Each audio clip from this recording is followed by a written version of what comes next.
বাংলাদেশ ক্রিকেটে অধিনায়কত্ব প্রসঙ্গ উঠলে এতদিন ঘুরে ফিরে আসতো মাশরাফি, সাকিব কিংবা তামিমদের মতো কিছু পরিচিত নাম। তবে এবার সেই তালিকায় নিজের নামটা জোর দিয়েই যোগ করলেন লিটন দাস। শুধু লিটনের আত্মবিশ্বাস নয়, পরিসংখ্যানও বলছে সে কথাই।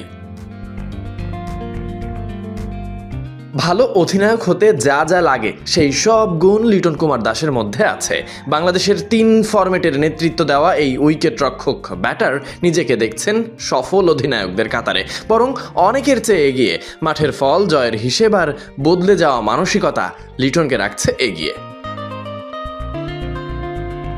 সম্প্রতি বিসিবির এক পডকাস্টে মজার ছলে করা তুলনামূলক প্রশ্নে একের পর এক উত্তর আসে আমি আমি আমি। সাকিব নাকি লিটন, সেখানে আমি। লিটন নাকি তামিম, সেখানেও লিটন উত্তর দেন আমি। নাজমুল হোসেন শান্ত নাকি মেহেদী হাসান মিরাজ, এমনকি মাশরাফি বিন মর্তুজা প্রসঙ্গেও নিজের নামটাই তুলে ধরেছেন তিনি। বাংলাদেশের অল টাইম সেরা ক্যাপ্টেন বিবেচনা করে দুজন থেকে বেছে নিতে দেওয়া হলে লিটন কুমার দাস উত্তর দেন লিটন নাকি সাকিব, কাকে বেছে নেবেন? জবাবে লিটন বলেন, কঠিন, তবে আমি আমাকেই বেছে নেব। পরের প্রশ্ন ছিল লিটন কুমার দাস নাকি তামিম ইকবাল।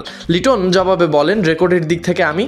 লিটন দাস নাকি নাজমুল হোসেন শান্ত, এই প্রশ্নের জবাবেও আবার উত্তর আসে রেকর্ডের দিক থেকে আমি। এমনকি মাশরাফি প্রসঙ্গ উঠলে তাকে সেরা বলে দীর্ঘদিন তার সঙ্গে খেলার অভিজ্ঞতাকে স্মরণ করে বলতে থাকেন আমি সেরা। অন্তত পরিসংখ্যান বলছে সে কথা। টি-20তে বাংলাদেশের অধিনায়কদের মধ্যে সবচেয়ে বেশি জয়ের হার তার 52.63%। এখন পর্যন্ত 39 ম্যাচে নেতৃত্ব দিয়ে জিতিয়েছেন 20টিতে। ওয়ানডেতে ভারতের বিপক্ষে ঐতিহাসিক জয়, টেস্টে আফগানিস্তানের বিপক্ষে রেকর্ডময় সাফল্য করা, সবই এসেছে তারই নেতৃত্বে। বর্তমানে টি-20 দলের বদলে যাওয়া মানসিকতার আগ্রাসী ক্রিকেটের পিছনে লিটন দাসের ভূমিকাও অত্যন্ত বলে মনে করা হচ্ছে। ব্যাট হাতে ধারাবাহিক পারফরমেন্সের পাশাপাশি উইকেটের পিছনে গুরুত্বপূর্ণ ভূমিকা পালন করা, সঙ্গে পুরো মাঠকে পরিচালনা করা, সব দিক থেকেই আত্মবিশ্বাসী, সাহসী লিটন কুমার দাস, যিনি ধীরে ধীরে তৈরি করছেন নিজের আলাদা পরিচয়, সেরাদের সেরা হয়ে উঠছেন অল্প সময়ে। Sadiq Ahmed Sunny, BD cric time.